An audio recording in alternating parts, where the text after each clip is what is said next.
Students, welcome to Sunil's tutorial. I'm Sunil Mirwani and today we'll be doing this chapter called as Nature of Chemical Bond.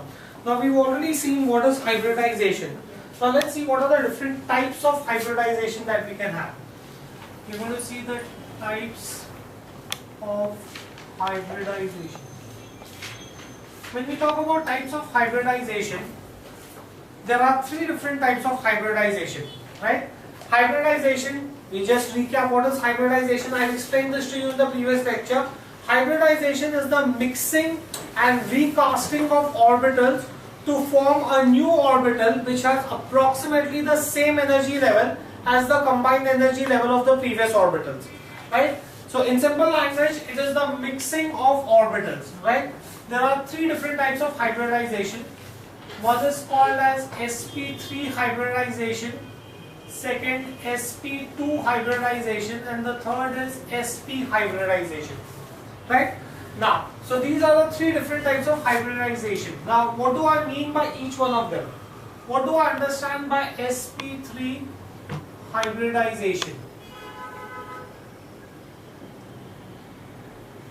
What is sp3 hybridization? It is the mixing and recasting of one s orbital with three p orbitals. The mixing and recasting of one s orbital with three p orbitals is called as, to get a new orbital, is called as sp3 hybridization. So it is the mixing and recasting of one s orbital with three p orbitals of same atom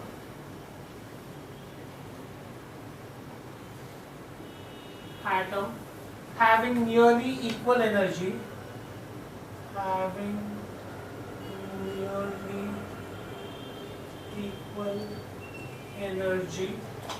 into a new set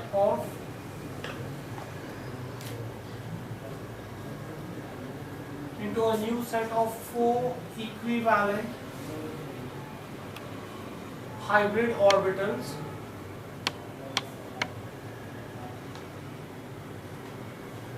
having maximum symmetry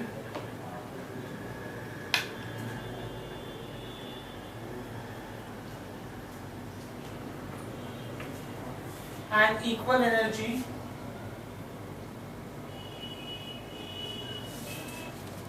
and definite orientation.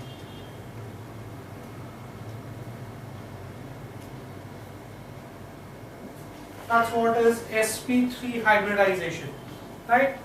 Now, maximum, they have maximum distance between them so that the orbitals exert minimum force of repulsion on each other, right?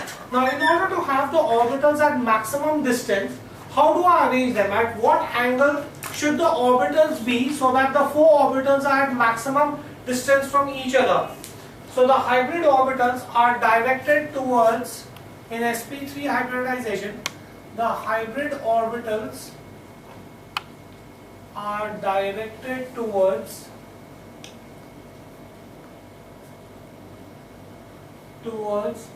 four corners of a regular tetrahedron.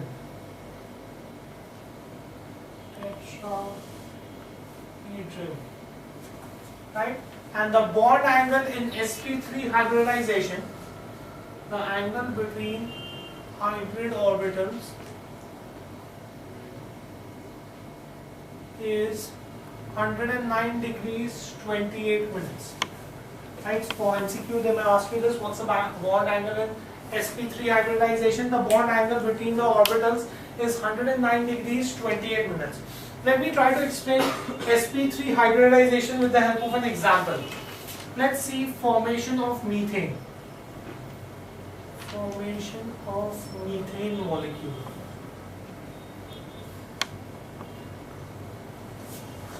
Let's see the formation of methane molecule, right?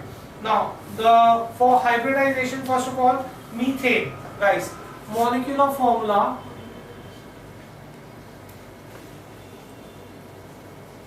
is CH4. Carbon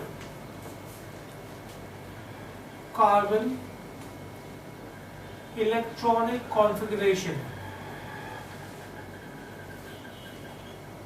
is 1s2, 2s2, 2p2. That's the electronic configuration of carbon atom.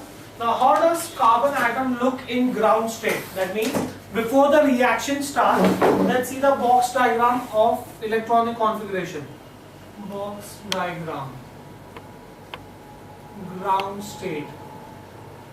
In ground state, 2s and 2p. I'm not showing you 1s, I'm just showing you 2s and 2p. 2p is further divided into x, y and z axis. 2p. 2s, 2 electrons there. 2p, right?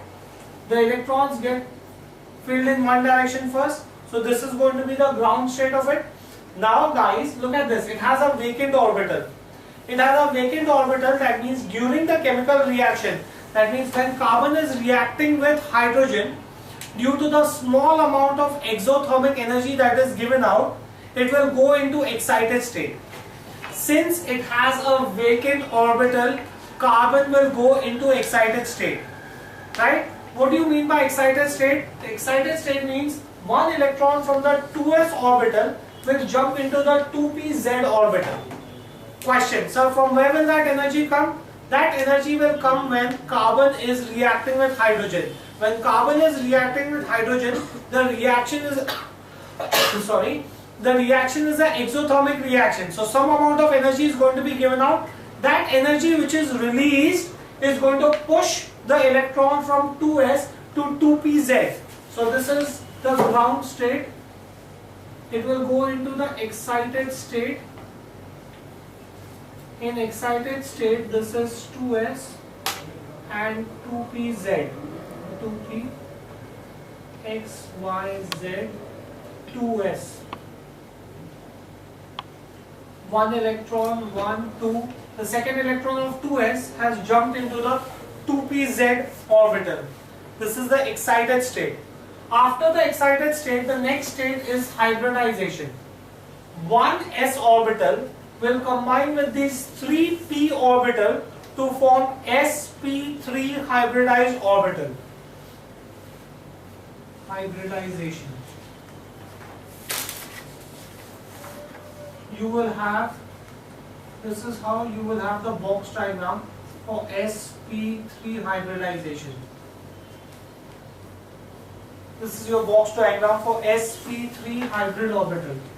sp3 hybrid orbital. That's your hybridization that will take place. Once hybridization has taken place, then you will have overlapping taking place. The carbon atom is now going to combine with hydrogen to form methane. So you will have overlapping taking place. Next step is going to be overlap. This is my hydrogen which has electronic configuration 1s1. This is x-axis, y-axis, z-axis. This is my 1s of hydrogen. Orbital of hydrogen. The 1s orbital of hydrogen is going to combine. There are 4 such 1s orbitals of hydrogen which will combine with the hybridized orbital of carbon. Which will combine with the hybridized orbital of carbon.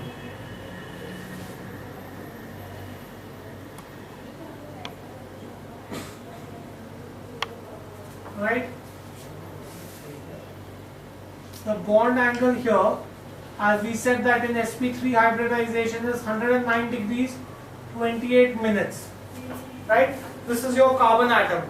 This is the sp3 hybrid carbon atom.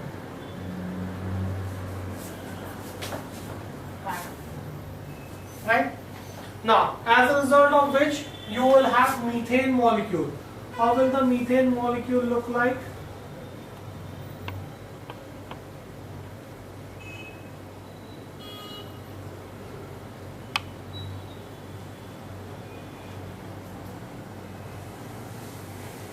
This is how your methane molecule will look like.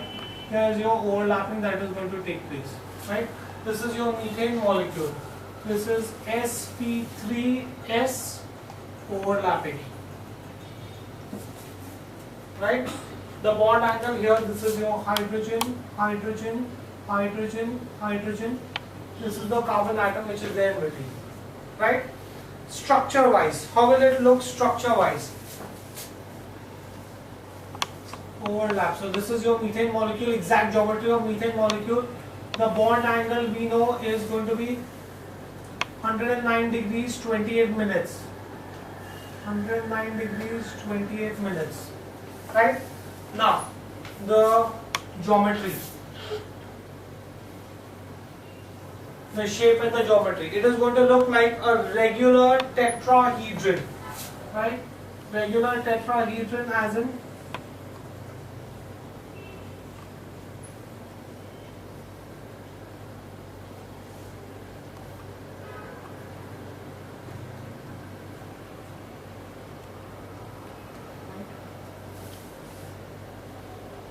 you will have the carbon atom here and you will have the hydrogen atom at the four corners of the regular tetrahedron.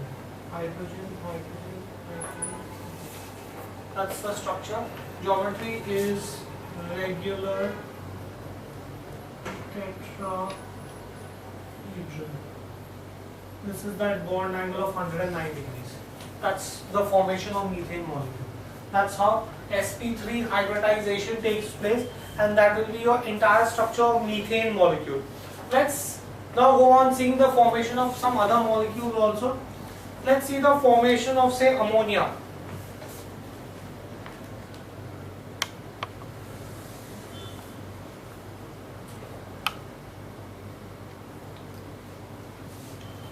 Let's see formation of ammonia. Now ammonia, molecular formula. No, I love this chapter because when they give you, these are 4-mark answers. Explain the formation of methane. It's very simple, just you have to go on drawing diagram. It's nothing theory. If you understood, it's pretty simple to draw these diagrams. Molecular formula of ammonia, NH3. Nitrogen, electronic configuration. Nitrogen, electronic configuration is 1s2, 2s2, 2p3. Right? So this is going to be my electronic configuration of nitrogen. Now let's see the box diagram.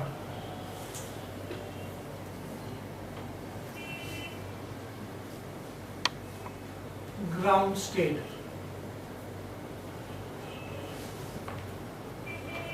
I'll show you the 1s, 2s, 2p,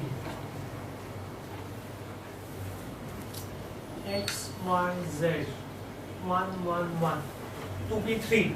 So this is going to be my electronic configuration, or this is going to be the box diagram for nitrogen. Question: will nitrogen go into the excited state? No. Why no? Because it does not have an empty orbital. Only those atoms which have empty orbital are capable of going into excited state. Nitrogen does not have an empty orbital. That means it will not go into excited state. That means it will directly go from ground state to hybridization. So this is your 1s. One 2s orbital will combine with 3 2p orbitals to give you sp3 hybridization.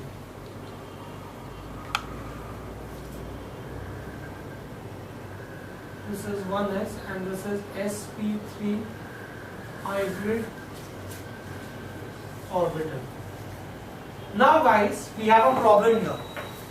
When you have hybridized orbital, the hybridized orbital should be incomplete. Incomplete means they should have only one electron in them. If you look at this sp3 hybridized orbital, guys, if you look at this sp3 hybridized orbital, the first orbital of it has 2 electrons in it. That means it is a filled orbital. It is not a half-filled orbital. Remember our valency bond theory? Only half-filled orbitals can take part in chemical reaction. Here, you have a completely filled orbital. A completely filled orbital in chemical language is called as a lone pair. So in this sp3 hybridization, this orbital is going to be a lone pair. So this is a sp3 hybridization with a lone pair. Lone pair means a completely filled orbital. A completely filled orbital is called as a lone pair. Fine, do we get this in here? Now, once we have this, let's get to the overlapping.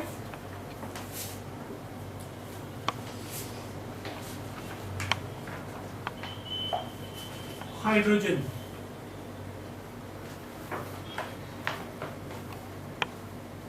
This is your x-axis, y-axis, z-axis. This is 1s orbital of hydrogen. There are 3 such atoms, right? NH3. Now we have a problem, guys. Let's see this. The lone pair orbital, that is your completely filled orbital, has 2 electrons, whereas the other orbitals have only one electron. Now as electrons come close to each other, they will exert a force of repulsion on each other because like charges repel each other. Think about it. The lone pair has 2 electrons. That means the force of repulsion of the lone pair on half-filled orbitals is going to be more. Since the lone pair has 2 electrons, it will exert a greater force of repulsion on the other orbitals. Since the lone pair has 2 electrons, therefore it will exert a greater force of repulsion on the half-filled orbitals. As a result of it, what will happen is that the geometry is going to slightly change. Although this is sp3 hybridization, but now the geometry is going to change. Here you will see that the lone pair, I'm going to show you the lone pair this way. It has 2 electrons in it. That's my lone pair. Okay. Now, the lone pair is going to exert a greater force of repulsion. As it exerts a greater force of repulsion, therefore, the bond angle between the half-filled orbitals, which should have been ideally in sp3 hybridization 109 degrees, it will not be 109 degrees. Why? Because of the force of repulsion exerted by the lone pair, right? Instead of 109 degrees, this is going to reduce to 107 degrees 28 minutes. Right? Instead of 109 degrees 28 minutes, the bond angle reduces by 2 degrees. Question: why does the bond angle reduce by 2 degrees? Because of the force of repulsion exerted by the lone pair. Why is it that the lone pair is able to exert a greater force of repulsion? Because it has 2 electrons as compared to 1 electron in the other orbitals. Fine, do we get this thing here? So, here this combination will take place and you will have ammonia molecule form. Lone pair,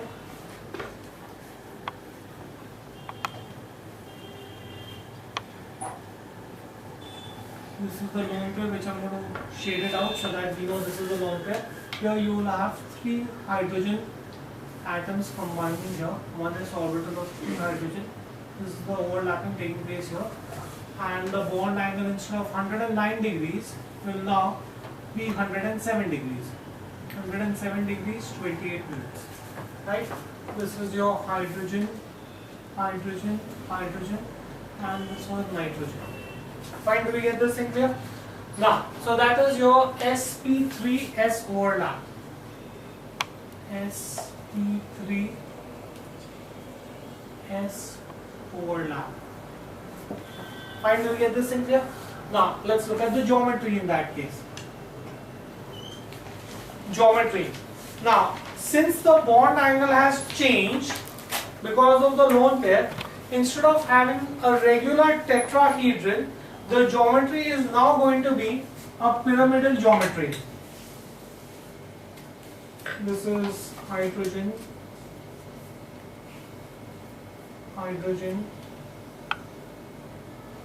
hydrogen, and you're going to have the lone pair somewhere here. This is the lone pair.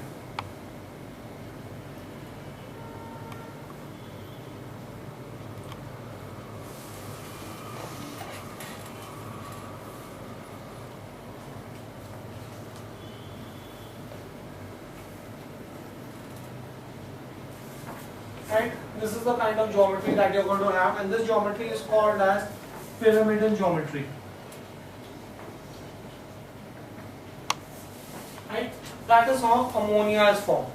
Next, let's see the formation of water.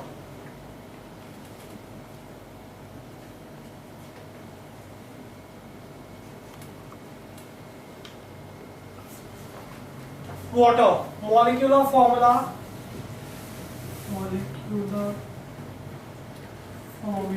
of water is H2O, right? Now that we know the molecular formula, let's see the oxygen electronic configuration. Oxygen electronic configuration. Oxygen electronic configuration is going to be 1s2, 2s2, 2p5. No, 2p4. 1s2, 2s2, 2p4. Right, that's my electronic configuration of oxygen. Let's draw the box diagram for this. Box diagram. Ground state. Let's see the ground state first. Ground state. In ground state you will have 1s, then you will have 2s. Now 2p is 4. 2p. 1, 2, 3. The electrons get filled in one direction with one spin, and then with the opposite spin. So this is going to be the ground state configuration of oxygen. Right? Now, will this go into the excited state? No. Why will it not go into the excited state? Because it does not have an empty orbital. For it to go into excited state, it should have had an empty orbital. It does not have empty orbital. Therefore, it will not go into excited state directly. It will go to hybridization.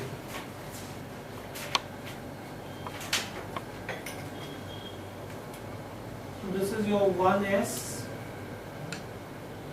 Now, one 2s orbital will combine with 3 2p orbital to form sp3 hybridization. Hybrid orbital. Here, there are going to be the 2s orbital is a lone pair, the 2px orbital is also a lone pair, and the y and z as it is. So now, in water, although sp3 hybridization is taking place, but there are two lone pairs in the oxygen molecule, right? So now let's try to see the overlapping. Now we know that lone pairs can exert a greater force of repulsion as compared to half-filled orbital. Since there are two lone pairs, they will exert a even greater force of repulsion. Overlap. Hydrogen.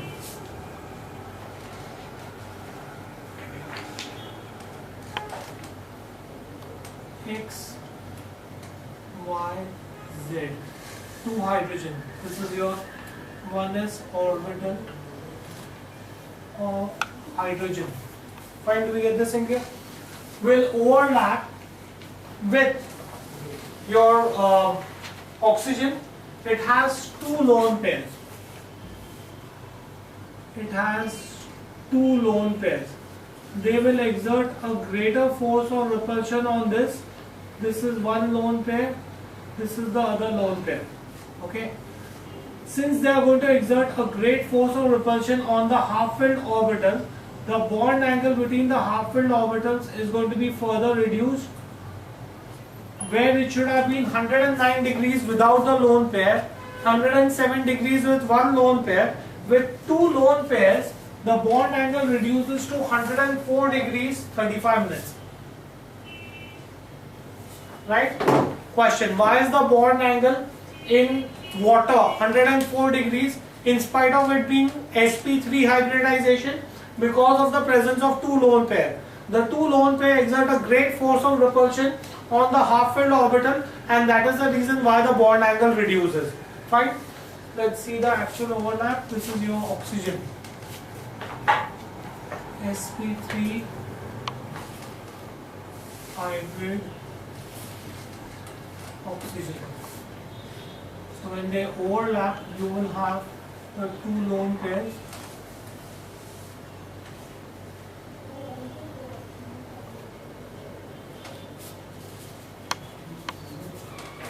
So you will have oxygen combining with hydrogen. This is lone pair. This is lone pair. And the bond angle in water thus reduces from 109 degrees to 104 degrees 35 minutes. This is your sp3s overlap. Fine, do we get this thing clear? Now, the geometry. This is said to have a V-shaped geometry, right? The water molecule has an angular geometry, it has a V-shaped geometry. Because of the presence of two lone pair, it has a V-shaped geometry. Between the half-filled orbitals and the oxygen, there is going to be a V-shaped geometry, right? So this was about sp3 hybridization. Now, next let's move on to sp2 hybridization. sp2 hybridization.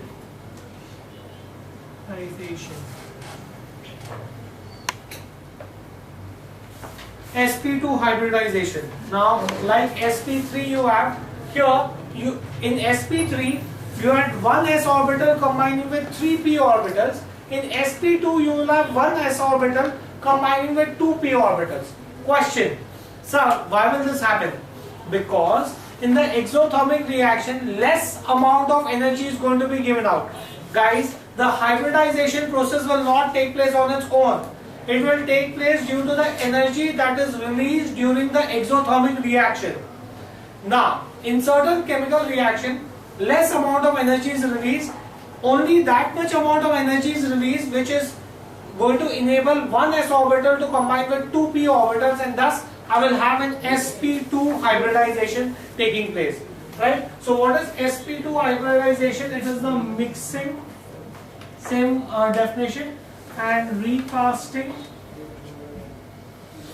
of one s orbital with two p orbitals having nearly same energy,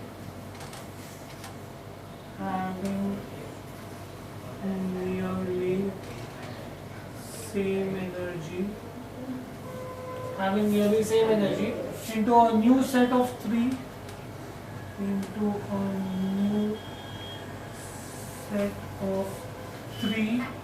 equivalent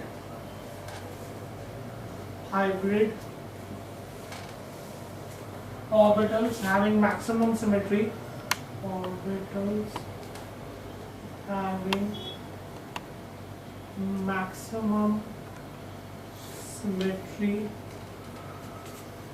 maximum symmetry, equal energy and definite orientation.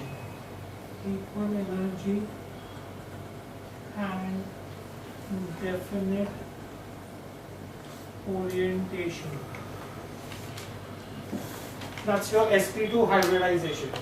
Let's try to understand this with the help of some examples.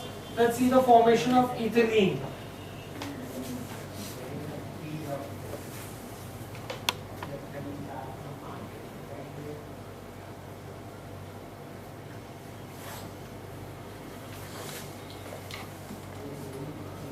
Formation of ethylene, right?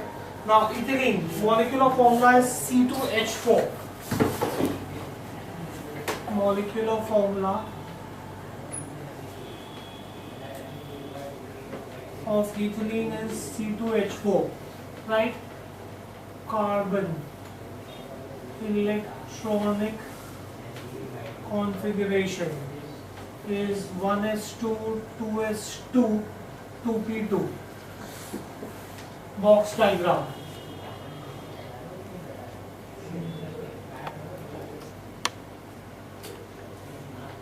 ground state.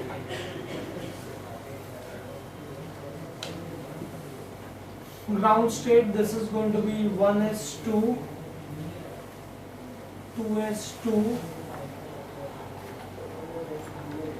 2p2, x, y, z, 2p2. That's going to be the ground state electronic configuration, right? Now, will this go into the excited state? Yes. Why? Because it has an empty orbital.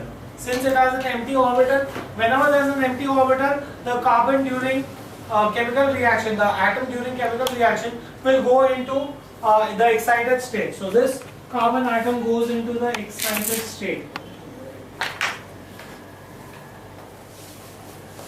The excited state electronic configuration of this is going to be 1s, 2s, and 2p. X, Y, Z.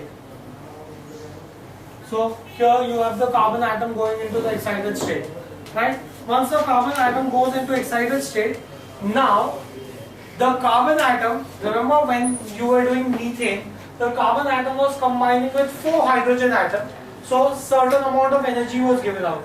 Here the carbon atom, ethylene, I think I wrote written the wrong formula for ethylene, C2H4. Here 2 carbon atoms are combining with 4 hydrogen atoms. In methane, only 1 carbon atom was combining with 4 hydrogen atoms. So X amount of energy was given out. Now 2 carbon atoms are combining with 4 hydrogen atoms. That means each carbon atom combines with only 2 hydrogen atoms. Therefore, the amount of energy that is going to be given out is going to be much less. As a result of which, when the hybridization takes place, you will have only sp2 hybridization taking place. This is 1s as it is, sp2, sp2,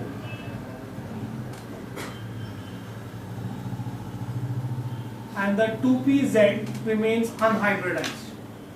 This is your 2pz, right? This is sp2 hybrid orbital, right?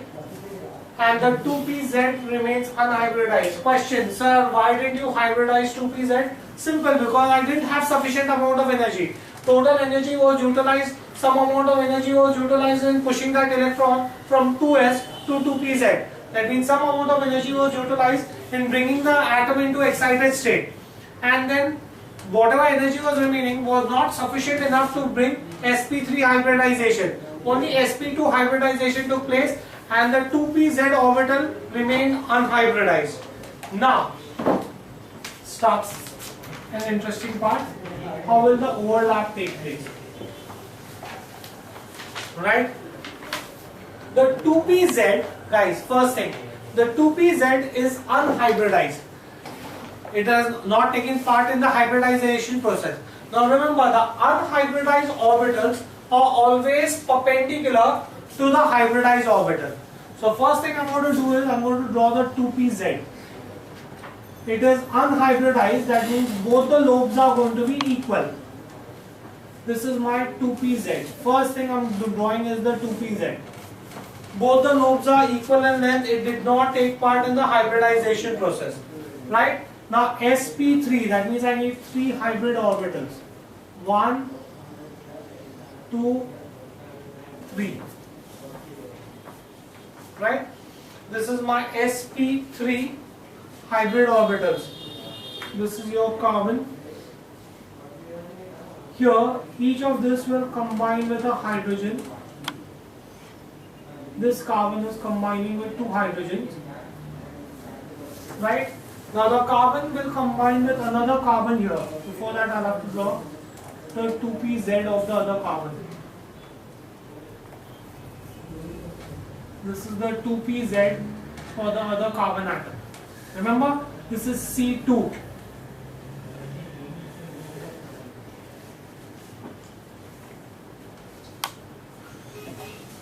This is the 2 carbon atom overlapping.